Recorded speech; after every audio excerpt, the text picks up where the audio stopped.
Selamat pagi, salam sejahtera bagi kita semua. Selamat datang di channel saya Kurnia Montor.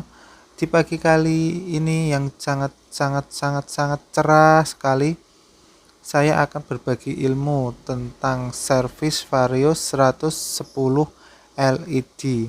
Konon katanya Vario ini kalau waktu pas tanjakan itu sangat enak sekali. Nah, mari simak video berikut ini. Setelah kita melepas filter udaranya, kemudian kita melepas baut-baut yang berada di sekeliling bak CVT. Nah, kita lepas satu persatu menggunakan impact. Hati-hati kalau menggunakan impact ini, jangan sampai waktu melepas malah bautnya patah. Nah, jadi hati-hati. Begitu juga nanti pas waktu masang, jangan sampai malah dol baut-baut antar covernya. Setelah kita cabut semua, nah ini seret. Nah, kita seret ini kita bisa menggunakan bantuan oli atau bensin untuk melicinkan bos di CVT-nya, di bak CVT. Nah, bisa terlepas setelah kita menggunakan oli. Nah, dapat kita lihat kalau servis di Kurnia Montor ini servisannya sangat rapi sekali, sangat bersih. Ini motornya servisnya rutin setiap 1 bulan sekali di servis di Kurnia Montor Demak. Dapat kita lihat di dalam CVT-nya sangat bersih sekali. Nah, kita lepas puli belakangnya menggunakan impact nomor 19. Nah, dan yang puli 8 menggunakan impact dengan kunci ring pas, kunci shock nomor 22 ya. Nah, dapat kita lihat di piringannya sangat mengkilat sekali dan masih bersih meskipun 1 bulan sudah dipakai. Kita lepas bagian puli belakangnya terlebih dahulu, terus puli depan hati-hati, ada roller di belakangnya, jangan sampai terjatuh. Nah, kita lap-lap dulu biar lebih bagus atau lebih bersih di bak CVT nya tersendiri.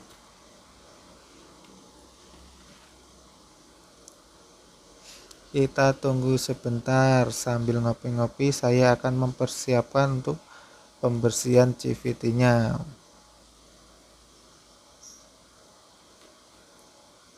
Nah, saya menyiapkan alat dan bahan sambil membersihkannya biar benar-benar bersih. Nah, kali ini saya akan mencoba untuk melepas puli bagian belakang. Nah, untuk tahu proses melepas puli bagian belakang ini, nanti saya akan share video di link berikutnya ya. Nah, kita setelah mengadakan pembersihan di CVT bagian belakang dan CVT bagian depan atau puli belakang dan puli depan, kita akan mengadakan pelumasan. Nah, setiap bos-bos di puli bagian depan dilumasi dan jangan lupa krek asnya bagian depan sama as gardenya dilumasi sekalian. Tapi ingat, pelumasannya tidak boleh terlalu banyak, hanya secukupnya saja. Nah, saya ulangin lagi, pelumasan di krek as bagian depan dan as garden bagian belakang itu pelumasannya seadanya, jangan sampai berlebihan. Takutnya nanti kalau berlebihan pas waktu mesin panas itu akan membuat licin permukaan dari piringan CVT atau piringan puli depan dan piringan puli belakang. Nah, setelah kita mengadakan pelumasan, kita pasang kembali puli bagian belakang dan fan belnya, atau kalau di motor bebek itu adalah rantai penghubung gerakan putaran atau putaran krek as menuju as gardan bagian belakang. Nah, jangan lupa kita masukkan setelah bus, terus ada ringnya, terus piringan poli depannya. Nah,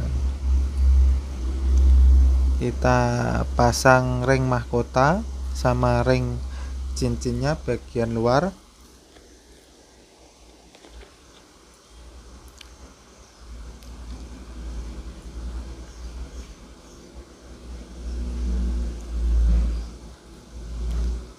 Nah, kita pasang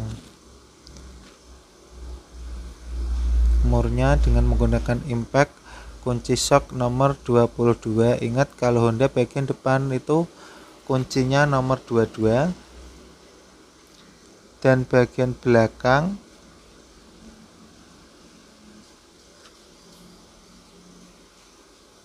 menggunakan kunci shock nomor 19. Jangan salah ya.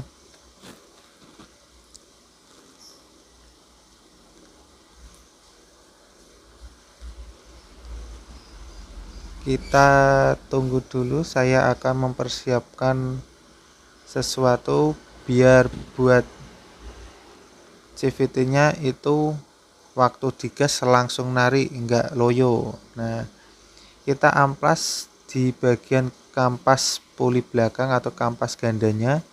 Kita amplas menggunakan kalau bisa amplas 800 atau 700. Kalau adanya amplas 1000 ya enggak masalah. Kita amplas sampai bersih, sampai hitam-hitamnya itu menipis, enggak hilang ya, tapi menipis. Kalau hilang pun juga baik, tapi takutnya nanti malah efek di kampasnya cepat habis. Nah, setelah kita mengadakan pengamplasan, permukaan dibersihkan pakai kain majun atau kain lap, dan mangkokan puli belakang kita bersihkan juga. Terus kita amplas kembali biar permukaannya lebih kasar atau lebih bersih. Nah, setelah kita amplas dengan baik, terus kita pasang ring, pasang mur ukuran 19, lalu kita impact. Hati-hati dalam mengimpact, apabila impactnya terlalu besar kekuatannya atau torsinya, maka nanti di situ mur atau baut akan dol. Jadi harus hati-hati. Nah, setelah terpasang semua, mari kita coba. Di sini kalau posisi stasioner itu puli depan akan lebih kecil dan puli belakang akan lebih besar. Nah, kalau posisi RPM tinggi pas waktu kita ngebut, itu puli bagian depan lebih besar seperti ini dan belakang lebih kecil. Jadi itulah perbandingan antara puli depan dan puli belakang di motor CVT atau cara kerjanya. Semakin kecil puli depan dan semakin besar puli belakang, maka tariannya akan semakin enteng, yang mengakibatkan apabila ditanjakan itu akan semakin enak atau semakin besar tenaganya. Nah, setelah itu kita lumasi di ujung as gardan belakang, lumasi sedikit aja, yang penting ada, biar nanti di cover bagian bak CVT nya tidak mudah haus atau aus. Nah, kita lumasi juga di laker bak CVT nya. Nah, setelah itu jangan lupa bos-bosnya tadi dilumasin atau dikasih oli, nggak masalah, biar nanti waktu pelepasan itu sangat mudah, nggak seret seperti tadi ya. Nah, setelah dirasa sudah cukup, sudah selesai, kita pasang bak CVT nya, kita pasang mur-mur di bak CVT nya itu sendiri, jangan sampai terlewatkan ya.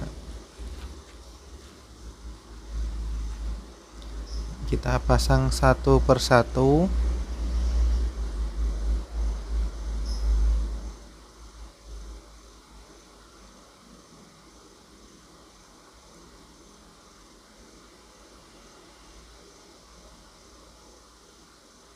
Nah, dalam pemasangan menggunakan impact jangan terlalu bersemangat atau kita tidak mengira-ngira apakah nanti baut yang kita kencangkan itu akan dol atau akan mulus atau enggak permukaannya. Jadi tolong hati-hati waktu kita dalam pengencangan menggunakan impact.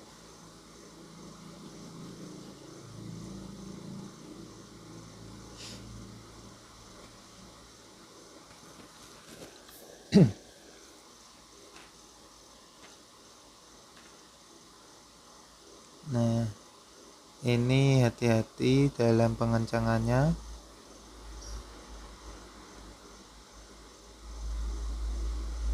Apabila dirasa sudah, tinggal satu baut lagi kita pasang terakhir.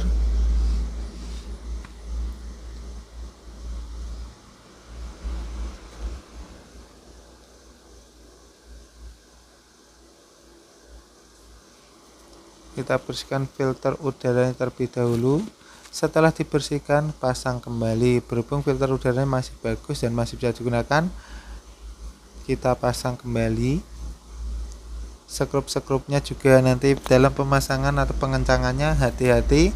Kalau kita menggunakan impact atau burnya, jangan sampai nanti malah lodot atau malah haus plastiknya atau rusak akibat kita terlalu besar menggunakan tenaga impactnya.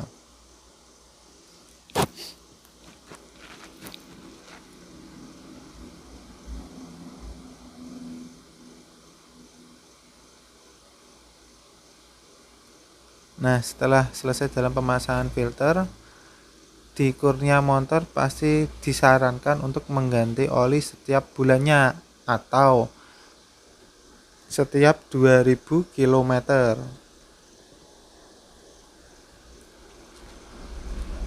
Nah, oli sudah ditap melalui filter olinya tadi, sekalian dibersihkan, terus menggunakan oli AHM asli dari Hondanya. Nah, kita tuangkan olinya. Saya buka dulu, ini MPX2 AHM Matic. Nah, kita buka terlebih dahulu tutupnya. Setelah itu, nah ini ada tanda-tanda hologram, ini berarti olinya asli.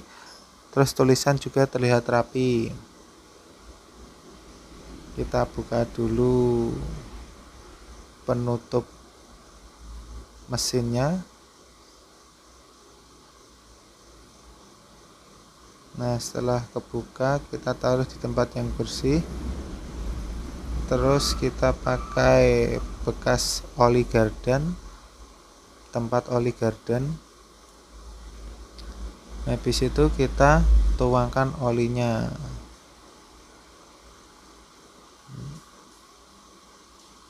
Nah, setelah kita tuangkan, hati-hati jangan sampai tumpah.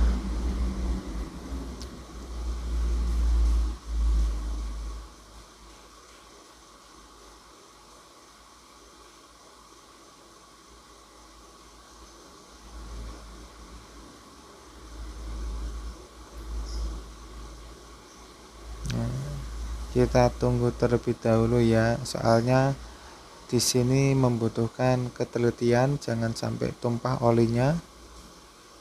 Nah, setelah oli habis, kita tetap berusaha untuk menuangkan semuanya. Kalau sudah,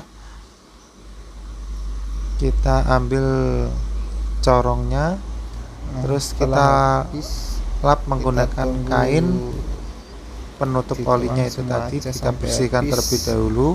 Nah, setelah habis jangan lupa kita setelah dirasa bersih, ambil kita coba masukkan, terus kita cek, oh sudah ada olinya.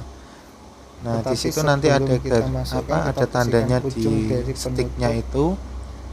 Oli tadi, selesai mesin di oli tadi. Kita kencangkan menggunakan tang, dan motor siap digunakan. Terima kasih dalam mengikuti. Nah, sudah basah. mengikuti servis tutup Vario aja. 110 Terus LED. kita kencangkan pakai kain, terus kita putar pakai tang biar lebih awet. Nah, setelah itu motor siap digunakan. Oke, terima kasih untuk menontonnya.